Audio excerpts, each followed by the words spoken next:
Hola, ¿cómo están, comunidad de Rosebreath? Pues ya estamos en otro episodio más de este podcast que me gusta mucho, que se llama The Human. Lo he dicho en los demás, pero por si alguno no ha visto los episodios anteriores, este podcast se trata de conocer a estas mentes que están atrás de las marcas, pero desde el lado humano. Siempre digo que hay un antes y un después del podcast, de cómo entramos y cómo salimos, porque ya vamos a entender un poco más que son personas, igual que tú, que yo, pero entendemos cómo han logrado llegar hasta donde lo han hecho. Porque es gente que seguimos, que admiramos y que ya tienen una trayectoria. Y en este caso, mi querido Alex, pues no es la excepción. Estábamos platicando que ya tiene varios añitos que nos conocemos. Así es. Nos conocimos. Muchas gracias, Fer. Primero, bienvenido aquí a Story. Estamos muy contentos de tenerte y de tener a tu equipo aquí en Story. Nosotros nos conocimos probablemente en el Festival de Cannes de 2012 o 2013. Más o menos. Porque fue cuando Heineken ganó el anunciante del año y fui yo de los pocos afortunados que mandaron de México ese año a recibir. Y entonces mi primera vez en Cannes fue cuando me subí al Palais a recibir un león como anunciante del año. O sea, tiene 13 años, ¿no? Tiene 12 años, 12. Sí, que nos conocemos. ¡Wow! Ya tiene un rato. Así es. Pues, ¿cuánto tiene Rosebreath? Pues es que Rosebreath empezó como un proyecto sin que fuera un medio hace 14. Ok, pues mira. Entonces, más o menos. ¡Wow! Ya no hablemos de años. Así es. No, ya no hablemos de años. Oye, Alex, vamos a comenzar. Platícanos, ¿quién es Alex Verbo? ¿Quién eres? Pues mira, ¿quién soy? Soy una persona que siempre está tratando de hacer cosas nuevas y un poco siempre lo digo, mi driver personal es hacer cosas que no se hayan hecho antes, ¿no? Eso es lo que me levanta todos los días en la mañana. Soy hijo, soy hermano, soy esposo, en mi rol de trabajador, pues soy jefe, empleado, colaborador. Te cuento un poquito de mí. Yo nací en Estados Unidos. Okay. Nací en Nueva York porque mis papás vivían ahí, mis papás de origen venezolano. Pero bueno, mi papá vivió casi toda su vida en Nueva York. Nací en Estados Unidos, entonces tengo ahí algo de gringo. Claro. Cuando yo tenía 2 años nos fuimos a vivir a Venezuela. En Venezuela viví de los 2 a los 17 años. Y a los 17 años se complica la situación en Venezuela y yo estoy viendo alternativas y me gané una beca para estudiar en el TEC. ¿Y aquí en México? Aquí en Monterrey. Entonces yo estaba en Caracas y bueno, fueron del TEC a mi escuela. Hoy estamos dando becas a venezolanos que tengan más de X promedio y que saquen más de tanto en la prueba, más de 1,400 puntos, me acuerdo. Y dije, pues de aquí soy, ¿no? Claro. Mi papá en ese entonces vivía en Miami. Había la opción de irme a Miami, pero yo dije, yo siempre lo digo con mucho orgullo y creo que fue la decisión correcta. Preferí siempre comer tacos que hamburguesa, ¿no? Entonces me vine al TEC de Monterrey, el TEC muy bien posicionado en Latinoamérica, en Sudamérica. Sí. Y a los 17 años me vine solo, nunca había venido a México, nunca había venido a Monterrey. Me acuerdo que volé por una aerolínea que como tenía yo 17 años me mandó con un cartelito que decía menor viaja solo, ¿no? Y fue un show. Estudié Ciencias de la Comunicación en el TEC. Amé mi carrera. Si volvieran a hacer, volvería a estudiar Ciencias de la Comunicación. Hice de todo en mi carrera. Hice cortometrajes, hice documentales, ¿no? Y ahí empecé a adquirir este gusto. Hice fotografía. Tenía un programa de radio en el TEC que se llamaba Jazzeando, un programa todos los viernes. Te diría, si me pudiera como definir en otra palabra, soy un tipo muy curioso. O sea, siempre he estado como tratando de conocer cosas. Soy curioso de las cosas más absurdas que te puedas imaginar, y creo que hoy en la era de la inteligencia artificial está padre porque siempre tienes a alguien que te pueda dar una respuesta, ¿no? Entonces, no sé, cosas como el otro día decía, bueno, ¿de dónde vienen los corchos, no? Entonces, oye, pues aprendí que los corchos vienen del árbol del alcornoque ¿no? Y es un árbol y tal. Entonces, un tipo muy curioso, y que después, en mi octavo semestre, me picó el bicho del marketing. Yo siempre digo que mi vocación inicial era ser periodista, pero en el octavo semestre un profesor de comunicación publicitaria me dijo, oye, ven a hacer tus prácticas aquí. Y desde ese entonces estoy haciendo marketing. Hago marketing, hice marketing desde, yo le digo, el más primitivo, digamos. Cuando me gradué, bueno, estuve en un par de agencias de publicidad. También he estado del lado de agencias. Sí. Y luego trabajé 3 años en Cemex, trabajé 1 año en Home Depot, trabajé 11 años en la cervecería Cuauhtémoc Moctezuma. Ahí aprendí a hacer marketing en serio, expuesto a las mejores agencias del mundo de diseño, de packaging, de branding, de media, de comunicación. La verdad es que Heineken, pues tú has estado muy de cerca, un pensamiento muy avanzado en términos de marketing. Y luego quise hacer algo diferente con mi carrera, quise hacer un pivot y me moví al mundo fintech, y hace 6 años estoy en el mundo fintech, ahora como responsable de marketing y growth en Story, que es este unicornio mexicano encargado de acelerar la inclusión financiera en el país. Y bueno, eso soy, un tipo muy curioso, que está tratando de hacer cosas nuevas, que le gusta mucho hacer las cosas nuevas, que cree mucho en el valor del marketing, en el valor de la creatividad. Claro. Y ahora pues muy metido en temas de inteligencia artificial como todos. Y ahora hablas del valor del marketing, de todo esto, que hoy más que nada tenemos como que con toda la inteligencia artificial defenderlo mucho, ¿no? Sí. O sea, pero fíjate que yo no creo que debamos tomar ese rol de defensa. O sea, yo creo que es más, yo creo que hay que abrazar la tecnología. Yo creo que hay que abrazar la inteligencia artificial. Te cuento muy rápido, pero aquí en Story, desde enero de este año, dijimos, vamos a hacer AI First. Claro. Y hay un cómic que está bueno porque dice, antes fuimos Mobile First, y antes de eso fuimos Data First, y antes de eso fuimos Social First. Entonces, son como estas olas, grandes olas del marketing, pero quisimos subirnos a la ola, y hoy el 94% de mi budget se va en creativos hechos con AI. Y sigo teniendo mi agencia creativa. Sí, claro. Tenemos una agencia creativa muy buena, Mullen. Desde junio estamos trabajando con Mullen Lowe. Un saludo a la gente de Mullen. También un saludo. Pero estoy pensando y soy cada vez más un convencido en esta idea de hacer las cosas bien híbridas. Es decir, claro, tengo un equipo de branding interno que han adoptado la inteligencia artificial increíble.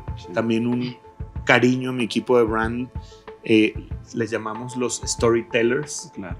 Estamos en Story, entonces son los storytellers. Claro. Y ellos están haciendo videos y posts con el insumo creativo de Mullen. Exacto.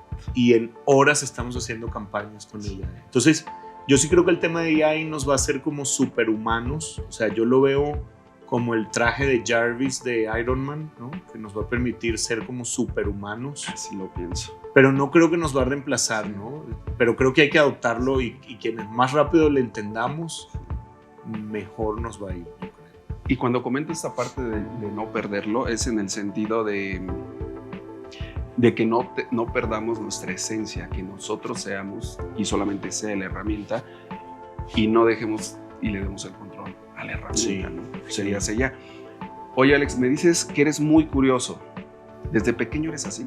Desde pequeño soy así. Desde pequeño veías el corcho. Sí, sabes que desde pequeño fui muy curioso, y me acuerdo, tengo una anécdota, pero me compraron hablando de corchos, mi primer kit de química. Y tal, y que prendes cosas. Oye, y se me incendió una cosa y me quemé el dedo, ¿no? De chavito. Siempre fui muy curioso. Te diría, hay 2 cosas de niño o 3 cosas de niño que todavía mantengo. La curiosidad, muy curioso. O sea, al punto de, ya ves que las cosas tienen su luz y su sombra. Sí. Antes, cuando habían teléfonos de línea, le hablaban a mi mamá y yo agarraba el otro teléfono para escuchar las conversaciones de los adultos. Okay. Así de curioso era, ¿no? También me gustaba mucho la televisión. O sea, de niño siempre me gustó. Yo me acuerdo que ya ves esa gente que hoy dice, no, pero no dejes que la tablet o que la tele cría a tus hijos. Yo pasaba muchas horas viendo tele y creo que ahí empezó como mi amor por los anuncios, por los medios, ¿no? Veía noticieros. Y la otra cosa que tenía de niño es que era como muy histriónico. Tenía un lado ahí de niño, andaba en las obras de teatro y era narrador. Entonces siempre me ha gustado como este tema de la comunicación y de hablar en público, sí. Oye, ¿cuántos hermanos son? Mi hermana y yo. Tengo una hermana menor y yo. Cuando estabas estudiando, ¿desde ahí empezaste a trabajar? En el octavo semestre, sí. En el octavo semestre empecé a hacer prácticas. Me acuerdo que mi primer proyecto íbamos a hacer el rebranding de un restaurante muy grande en Monterrey que tiene muchas sucursales de tostadas. En Monterrey este tema de las tostadas con pollo, ¿no? Ese fue mi primer proyecto, hacer un rebranding para un restaurante de tostadas. ¿Cómo te fue? ¿Estabas en Venezuela? Sí. ¿Ya conocías México antes de venir? Nunca. ¿Y cómo te fue en esta migración o adaptación? Pues mira, la verdad es que me fue bien, fui muy bendecido. Te voy a decir varias cosas. Aterricé yo un 26 de julio del año 2000, aterricé en Monterrey. No habían vuelos directos Caracas-Monterrey, entonces hice Caracas-Ciudad de México, Ciudad de México-Monterrey. Y me acuerdo que después de todo un show para que me dejaran salir solo, porque no había nadie que me recogiera, mi mamá tuvo que mandar un fax desligando la aerolínea de la responsabilidad de que iban a dejar un menor solo. Pero le hubieras dicho, traigo mi cartel. Sí, pero se supone que con ese cartel un mayor de edad te tiene que recibir en el aeropuerto. Y no había nadie que me recibiera porque yo iba a la universidad. Entonces ya todo un show para que me dejaran salir. Y me acuerdo de varias cosas. Me acuerdo que cuando llegué al aeropuerto, el primer número que vi, lo recuerdo mucho, era 1010. Y era el tipo de cambio al que estábamos. En el 2000 el tipo de cambio estaba en 10 pesos. Me subí a un taxi que era todavía de los bochos verdes que estaban en Monterrey. Y me acuerdo que el taxista había una sensación de emoción en el país porque hacía 24 días había ganado Vicente Fox. Y entonces había una sensación yo sí sentía como una alegría por un cambio. La vía. Y llegué a Monterrey, llegué a las residencias del TEC y la verdad es que pues me sentí muy rápidamente en casa, ¿no? Porque hicimos una comunidad como de muchos foráneos. Había gente de Venezuela, de Colombia, de Bolivia, de Ecuador, ¿no? Entonces la verdad es que y desde ese entonces no he vuelto a vivir en otro país, ¿no? O sea, hace 13 años Heineken me mudó a la Ciudad de México, ¿no? Cuando me nombraron Senior Brand Manager de Heineken, me mudan a la Ciudad de México. Ahí nos vimos varias veces en las oficinas de Anatole France, correcto, en la casa Heineken. Y tengo 13 años viviendo en la Ciudad de México. Amo Monterrey, amo la Ciudad de México y amo México en general. Entonces me considero mexicano y siempre digo que la que mejor lo definió fue Chabela Vargas, que dijo, los mexicanos nacemos donde se nos da la gana, ¿no? Entonces amo este país profundamente. Entonces, ¿cuál fue tu primer trabajo? Mi primer trabajo remunerado fue en Cemex. En Cemex como yo siempre le digo el primer escalón de la cadena alimenticia. O sea, yo era un junior account executive en Cemex. Fíjate lo que me tocaba. La marca era Construrama. Construrama es la marca de retail de Cemex. Y fíjate lo que mi primera chamba era validar que todos los números de teléfono y direcciones de todas nuestras ubicaciones estuvieran bien escritos en las páginas amarillas. De la sección amarilla. Claro, invertíamos muchísimo en la sección amarilla. Sí. Porque era el internet de la época. Claro. Estamos hablando, esto es el año 2006. recién graduado. Ese fue mi primer trabajo y luego tuve un par de promociones ahí en Cemex. Gran escuela, 3 años. 3 años. Gran escuela y tuve 3 puestos, llegué a ser gerente de promociones en Construrama, jefe en una jefatura. Gran escuela Cemex, gran escuela, te enseñan a pensar, te enseñan a estructurar, te enseñan a hacer presentaciones, muy formal. Yo recuerdo una de las anécdotas que siempre cuento de Cemex es odiaba ir en corbata, ¿no? a trabajar. Al día de hoy sí, no podría. Me pasa. Y yo le pregunté o sea, no sé si era gerente o director de recursos humanos, si podíamos ir. O sea, ¿cuándo podíamos dejar de ir en corbata? Me acuerdo que me dio una respuesta que dijo, cuando el ingeniero Zambrano empiece a llegar sin corbata, ahí nos la podemos quitar nosotros, ¿no? Entonces, te hablo un poco de ese tipo sí, de cultura, ¿no? Yo creo que espero, no sé, pero gran escuela, y tengo grandes recuerdos de Cemex. Y yo pensaba que Cemex era lo único que había cuando yo tenía esa edad. Pues es que ¿qué edad tienes? Como 20. Tenía 22, 23 sí, años. 22. Sí, yo era un chico Cemex. Un chico, ¿y de ahí? Y de ahí me corrieron. ¿Por qué? Fue porque ¿Qué hiciste? Fue la primera vez que me corrieron, y esto siempre lo digo con mucho orgullo porque es bueno que te corran alguna vez en la vida, ¿no? Y mientras más joven, mejor. Porque aprendes que la vida tiene esos cambios inesperados. Yo llegué un día, un viernes, y no me vas a creer, esta es una anécdota, poco la he contado, pero ese día creo que mi carro estaba en el taller, me fui en taxi, y el taxista cuando me llevó a Cemex me dijo, yo trabajé en Cemex, y un día hubo un recorte y me corrieron. Y yo le dije, pues fíjate que hoy se rumora que va a haber recortes. Esto es 2008, cuando la crisis de vivienda. Sí. Y cuando me deja en el edificio me dice, pues ojalá no le toque. Y me tocó, me acuerdo perfectamente, me hablaron y me dijeron, me hablaron de RH, literal, sí, así de manual. Sí. Te esperamos en la oficina de RH a las 11. 99% del tiempo pensé que me iban a correr y hubo 1% que dijo, capaz me van a promover. Y cuando llegué y vi que la gente que salía lloraba, dije, no, pues no, creo que no me van a promover. Sí me van a correr. Y cuando llegué, había te digo, la primera vez que me corrieron, y había, no, lo recuerdo bien, había una cajita de Kleenex, unos caramelos y un botecito de agua, ¿no? Los caramelos yo siempre digo que era para pasar el trago amargo. Exacto. Y ya, y ese día, a mis 23 años, tuve el cheque más grande en mis manos, me corrieron y me dieron una buena liquidación. Entonces, Alex, 23 años, tu primera experiencia, tu primer trabajo donde ya te pagaban y en donde te corren. A los 3 años. A los 3 años te corren. Me corren y me acuerdo quién fue un gran soporte, fue mi esposa. Era mi novia en ese momento, pero ya vivíamos juntos. Y le marco y le digo, pues me corrieron. Me dice, ya voy por ti. Me acuerdo que nos fuimos a comer a un restaurante argentino delicioso que tenemos ganas de probar. Y pues lo primero que hicimos fue comprarnos una telota, un tele de 50 pulgadas con ese cheque.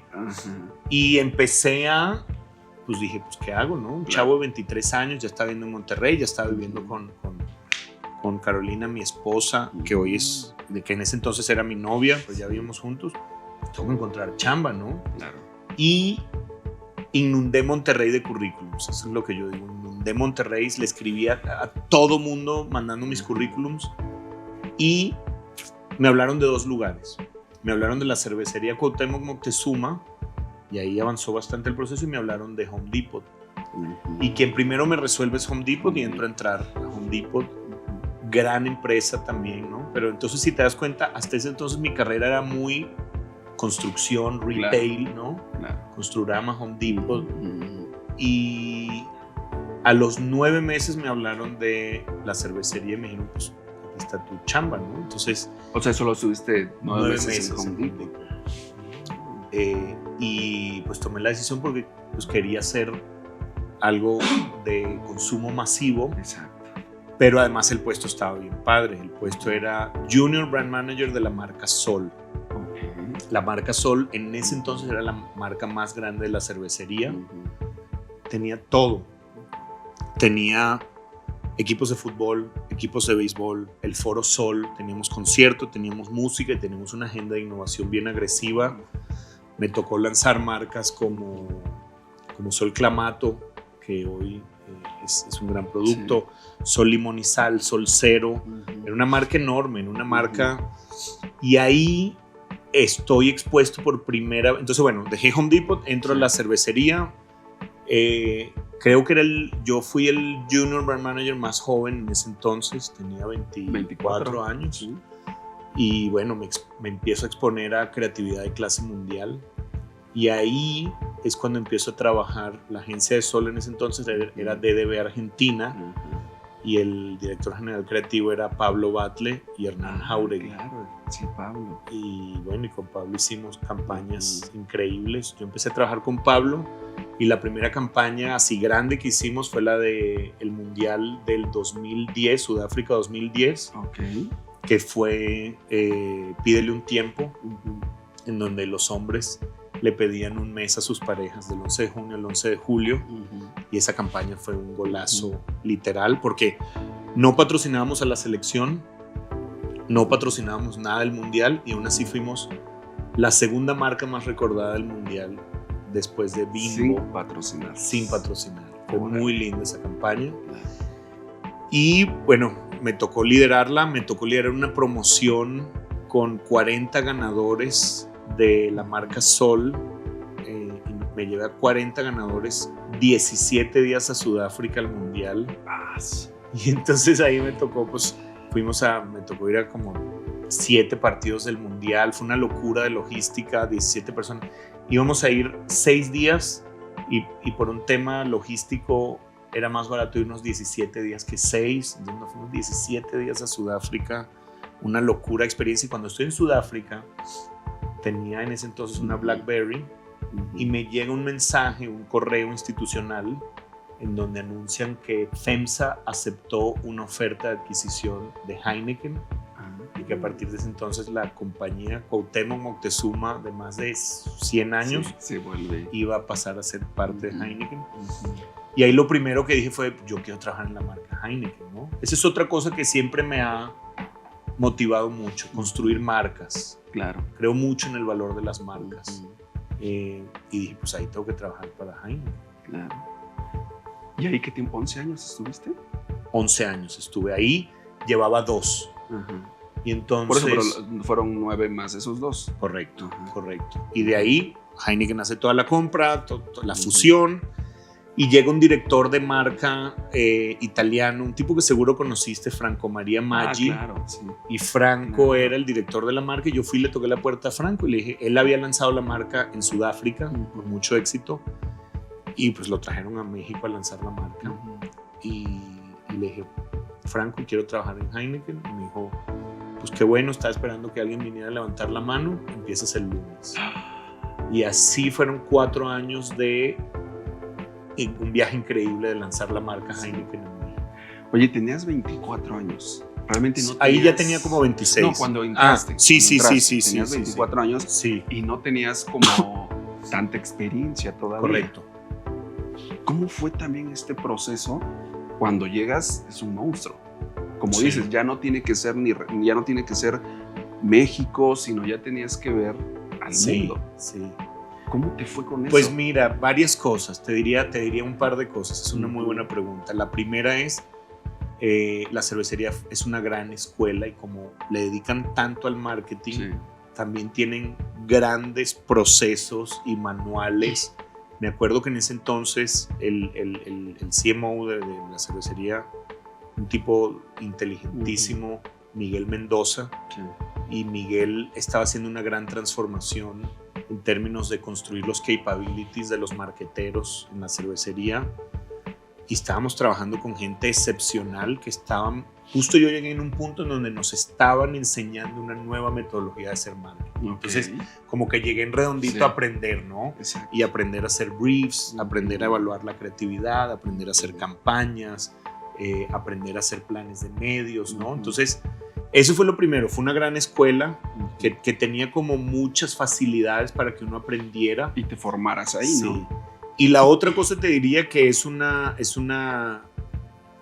hasta hoy en día es como una máxima de las startups, que es fake it till you make it, ¿no? O sea, hay una parte en donde sí hay que convivir aquí al ladito con el síndrome del impostor, improvisar, resolver, usar el sentido común, usar la lógica.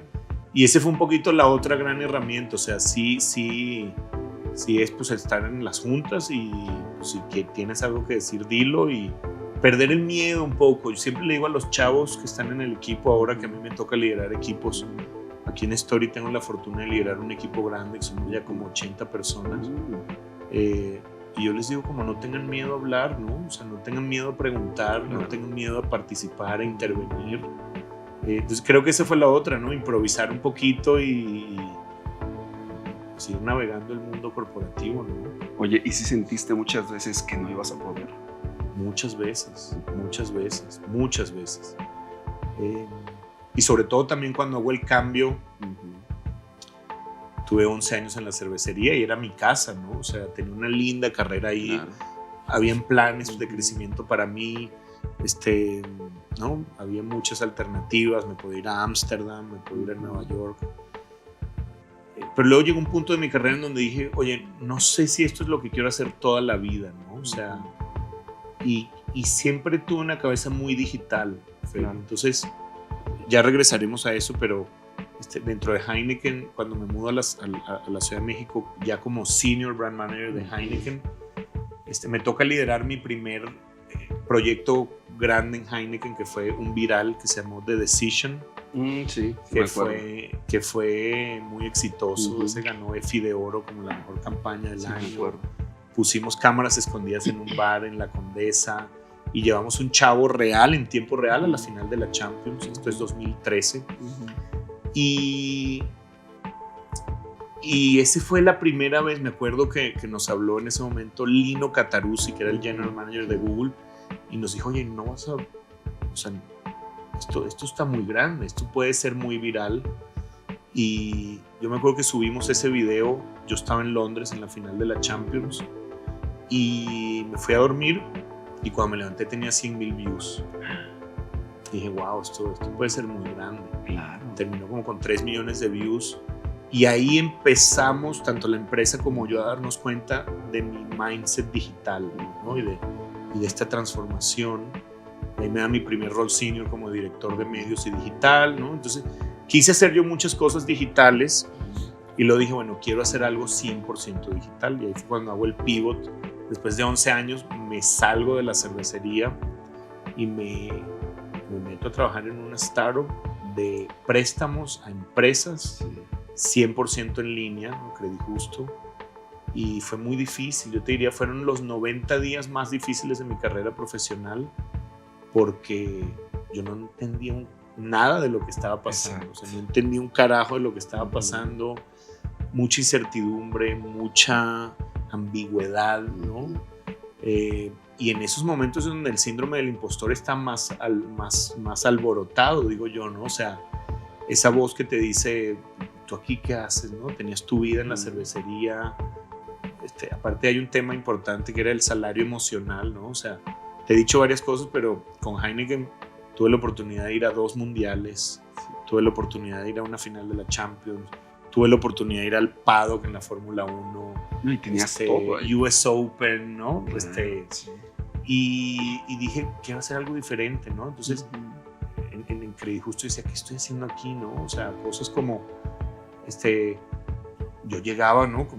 Como la persona de marketing, dices, bueno, ¿cuánto budget tengo, no? Y todos los días me cambiaban el budget, y me cambiaban al nivel de, oye, tienes 2 millones, y luego tienes 0, y luego tienes 80,000, y luego... Entonces, parecía la bolsa. Tal cual, ¿no? Y entonces fue mucha incertidumbre. Yo creo que al día 91 le agarré el gusto, y el día 91 dije, pues ya, así es esto, ¿no? ¿Y te gustó? Y me gustó, y le empecé a agarrar el gusto, y hasta ahora me considero... que estoy enganchadísimo con la adrenalina de las startups, el poder hacer cosas hoy y ejecutarlas hoy, ¿no?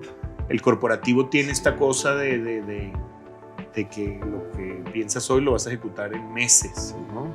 Y luego vas a tener meses para ver el resultado. La verdad es que en startup lo que ejecutas hoy, lo mides hoy.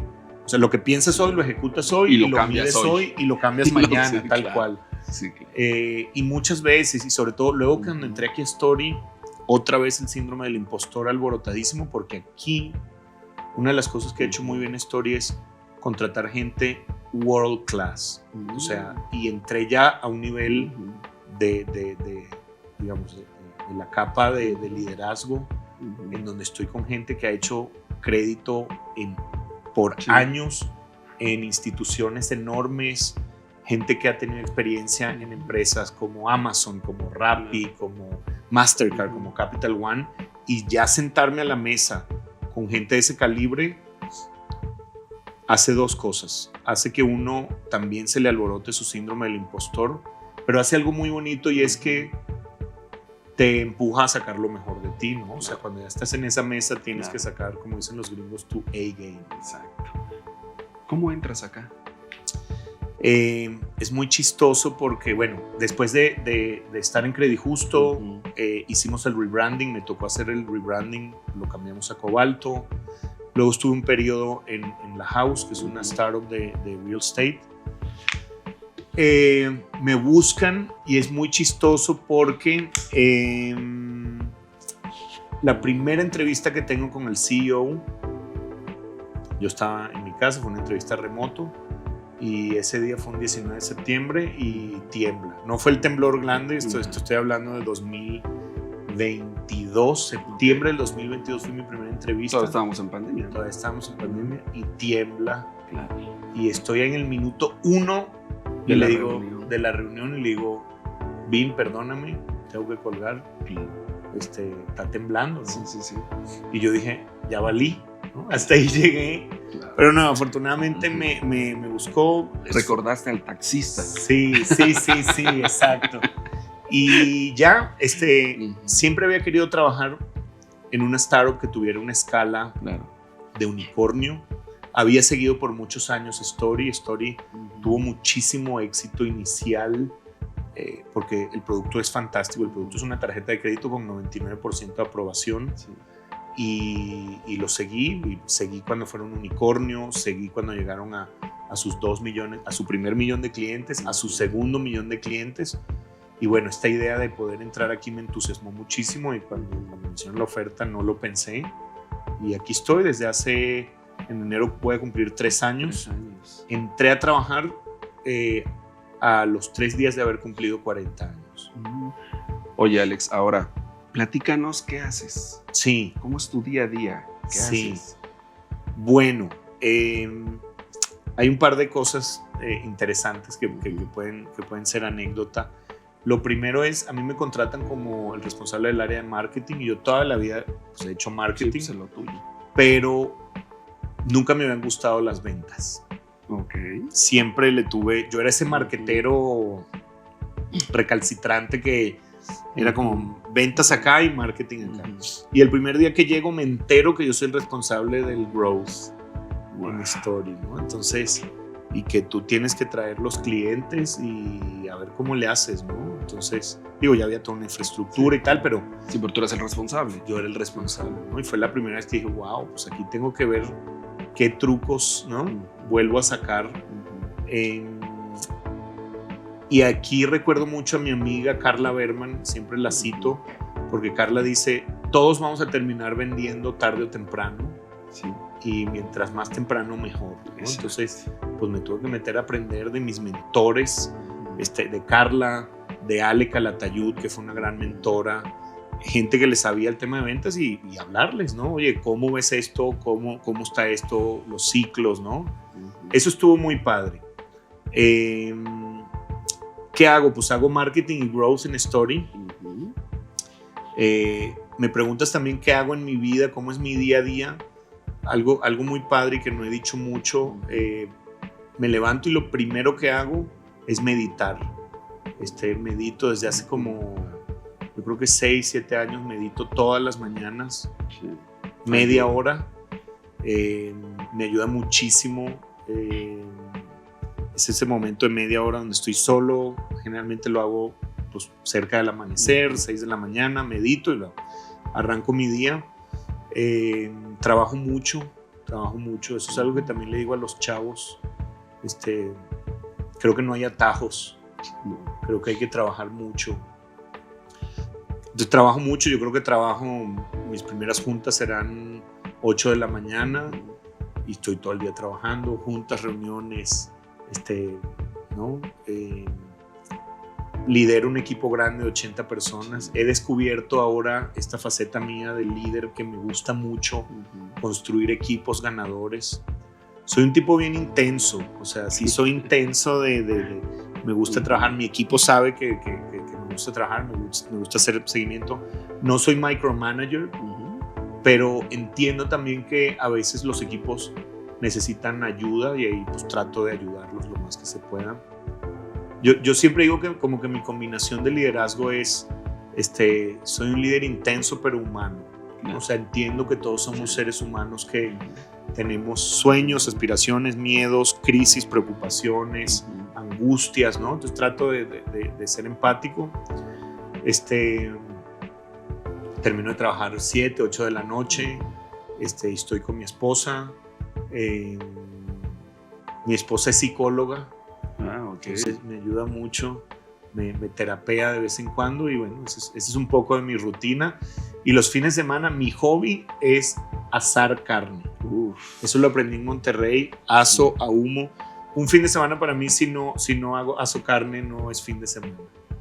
Pues ojalá y algún día me toque probar alguna de Cuando quieras, cuando vengas a la Ciudad de México, un fin de semana y tengas una tarde, háblame y te invito a comer a la casa. Y ya estaremos en otra etapa. Sí. Ahora, Alex, ¿cómo haces que las cosas sucedan? ¿Cómo haces que todo esto funcione y salga como tú quieres, ¿no? Sí. Hasta donde se puede. Sí. Pues mira, te diría varias cosas. Lo primero es construir un equipo. Claro. O sea, creo mucho en construir un equipo fuerte. Tengo un equipo, te digo, grande y tengo grandes líderes a la cabeza de las diferentes áreas. Luego, como te decía al principio, trato de hacer cosas que no se hayan hecho antes. O sea, siempre trato de hacer las cosas un poco diferentes. Y te quiero contar una historia, porque no tengo hijos, pero muchas de las cosas que hago en mis trabajos, yo les llamo mis hijos porque son cosas que espero dejar de legado. Fíjate que leí yo un artículo cuando entré a Story. Entonces, en Story, nuestro segmento es la mayoría de la población que lamentablemente no ha tenido acceso a un producto financiero porque las instituciones tradicionales no les gusta atender a la gente que no tiene historial crediticio. Y leí un artículo muy interesante que decía que en México Mamalucha y el Dr. Simi son los verdaderos Avengers, que han hecho más por los mexicanos que cualquier otro político. Sí. Y dije, yo tengo que hacer un tercer Avenger. Y de ahí nació el tío Story, que déjame te lo muestro si me lo pueden tirar. A ver, échenlo. Este es uno de mis hijos. Este es el tío Story. Y el tío Story es un trucazo de marketing muy bonito, que somos la primera y única institución financiera en México que tiene una botarga, que tiene un personaje, y no sabes el éxito que ha sido. O sea, lo que te he preguntado, ¿cómo ha conectado? Muy bien. O sea, he entendido cosas como, primero, que a los mexicanos nos encantan las botargas. Sí. Nos encanta como traer a la vida este personaje. El tío Story tiene lo mejor de la marca y nada de lo peor. Y nació también de escuchar a nuestros clientes, ¿no? Nuestros clientes nos preguntaban muchas cosas en redes sociales antes de que naciera el tío Story. Es como, tío Story, ¿cuándo me vas a subir la línea de crédito, no? O sea, tío ellos decían. Ellos decían. El nombre es de nuestros usuarios, claro. 100%. Y de ahí entonces dijimos, pues vamos a crear este personaje. Lo creamos aquí. Y le va muy bien en social media. cuando lo sacamos a la calle. Hemos hecho 3 activaciones padrísimas. Hicimos los tacos del tío Story. Entonces agarramos una taquería y regalamos tacos. Wow. La elotiza del tío Story, regalamos elotes en la calle. La tamaliza del tío Story. Entonces el tío Story es un tipo que siempre que te encuentres al tío Story vas a ganar, ¿no? Y está muy alineado con nuestro posicionamiento de marca, que es quien elige Story elige ganar. Y nosotros tratamos todos los días de que nuestros usuarios ganen, ¿no? Por tener Story. Fuimos los primeros que lanzamos la tasa del 15% que inició la guerra de las tasas. Y bueno, nada, ese es un caso, ¿no? de nuestro tío Story que nos gusta mucho. Siéntalo acá. Ahí está el tío Story. Y bueno, así hago que las cosas sucedan, o sea, sin miedo, ¿no? Muchas veces nuestros obstáculos es nuestra mente. Exacto. Trato de estar muy cercano a la ejecución, de que las cosas pasen. Mucho seguimiento. Soy medio cadillo para el seguimiento. Y eso, ¿no? Tratando de hacer las cosas nuevas y no teniéndole miedo a lo nuevo, ¿no? Si es AI, es AI. Si es lo que sea, ¿no? Si es activaciones en la calle. Tenemos un producto padrísimo que es una tarjeta con Movimex. Ahí me voy al metro y al cablebús a colocar tarjetas también, sí. Oye, y ahora, ¿qué te motiva? Mira, hoy en día me motiva mucho el impacto que estamos logrando con Story. O sea, con Story estamos realmente acelerando la inclusión financiera en México. Piensa que somos 90 millones de adultos en México, de los cuales solo aproximadamente el 20% tiene acceso a una tarjeta de crédito. Súper bajo. Súper bajo. Y yo estoy convencido que el acceso al crédito responsable es una herramienta de progreso individual, familiar, comunitario y social. Y fíjate que un alto porcentaje, para la mayoría de nuestros clientes, Story es su primera tarjeta de crédito. Claro. Y tener historias como una de nuestras clientas, madre soltera, 2 hijos, que sacó su Story y con esa línea de crédito fue y compró los insumos para hacer quequitos. Y hoy vende quequitos. Bueno, empezó vendiendo quequitos en su barrio y hoy tiene panadería. Wow. Y fue ese primer sí que recibió de Story. Eso me motiva muchísimo. El impacto que estamos haciendo en la vida de millones de clientes a una escala tan grande como lo podemos lograr.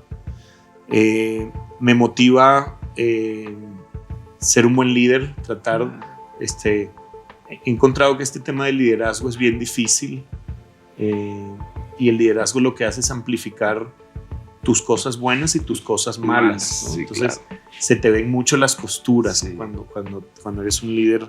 Sí. Y lo otro que te decía, me motiva a hacer cosas que nunca se hayan hecho, ¿no?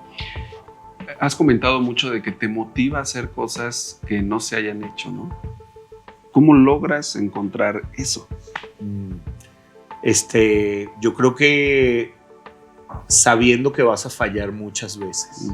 O sea, la innovación tiene eso, ¿no? O sea, yo le perdí el miedo a fallar en los lanzamientos porque, fíjate, y me gusta mucho una analogía del béisbol. En el béisbol, el jugador promedio batea 1 o 2 veces cada 10 turnos. Claro. Y lo ponchan 8 o 9 de cada 10.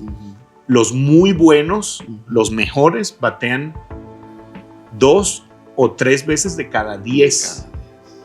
Entonces te das cuenta que el reto es que al menos batees, o sea, que tengas éxito al menos 2 o 3 veces de las veces que lo intentas. Y el chiste es estar en el juego, ¿no? Y ser consistente. O sea, levantarte todos los días. Cuando no tengas ganas, cuando sí tengas ganas, cuando no tengas motivación, cuando estés enfermo. O sea, yo sí creo que a veces soy demasiado hijo de la mala vida en ese sentido, pero le digo a los chavos como, no hay atajo, o sea, hay que trabajar duro.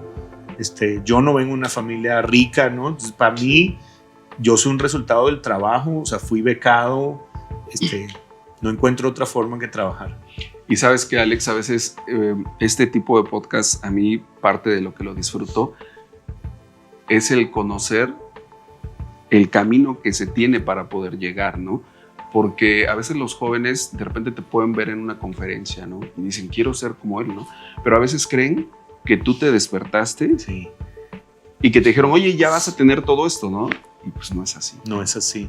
O Yo sea, siempre digo cuando voy a conferencias, yo era el chavo que estaba sentado, ¿no? Exacto. En este tema de la curiosidad, exacto.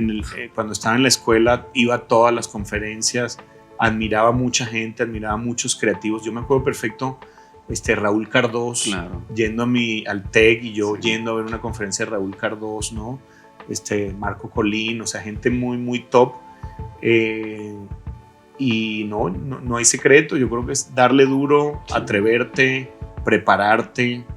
Y lo pienso ahora con los chavos que cuando leo esto que dice que ahora muchos quieren ser youtubers, ¿no? Claro. O content creators, Sí. creo que está muy bien, pero creo que tienes que pensar cuál va a ser ese contenido, ¿no? O sea, qué valor va a aportar tu Sí. contenido en este mar de contenido, ¿no?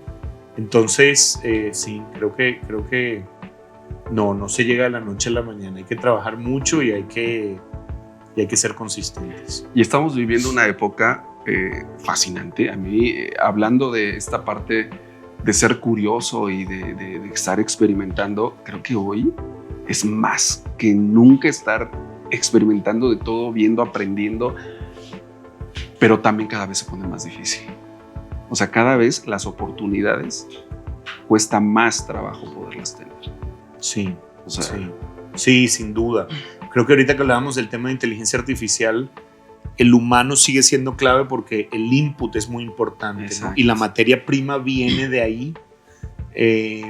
Sí, yo creo que ahora los retos son enormes. sí. Y yo creo que otra cosa que es importante es como aprender de quienes lo han hecho antes, ¿no? Y tratar de hacer benchmark, no tener miedo a copiar cosas. Yo creo que también la innovación tiene un componente importante de copiar lo bueno y mejorar un poco, ¿no? Exacto. Alex, pues estamos llegando al final de este episodio que en verdad te agradezco mucho. Lo dije en un principio, hay un antes y un después sobre este podcast. ¿Algo con lo que te gustaría despedirte? Nada, agradecerte muchísimo el que hayas venido aquí a nuestras oficinas. Si a alguien le interesa aplicar para un producto Story, pues como todos tenemos que aprender a vender, Claro. entonces voy a vender ahora. Por favor. Story.mx. Ya lo aprendiste. Ya muy lo bien. aprendí, entonces ahora no puedo dejar pasar ninguna oportunidad. Adelante. Story.mx, tarjeta de crédito, tarjeta de débito que la acabamos de lanzar. Acabamos de lanzar nuestra tarjeta de débito y se viene otro personaje que es la tía Debbie. Entonces ahora tenemos al tío Story, a la tía Debbie. Encantados de poder servir a cada vez más mexicanos con productos financieros de clase mundial que los hacen ganar. Y encantado de tenerte aquí y ojalá la próxima sea en casa con un asado. Seguro, va a suceder. Muchísimas gracias a todos ustedes por haber llegado hasta el final de este podcast. Muchas gracias pues, a toda la gente de Story que hizo posible el que hoy viniéramos a sus oficinas y pudiéramos tener esta gran charla. Y nos escuchamos y nos vemos en el siguiente episodio. Hasta luego.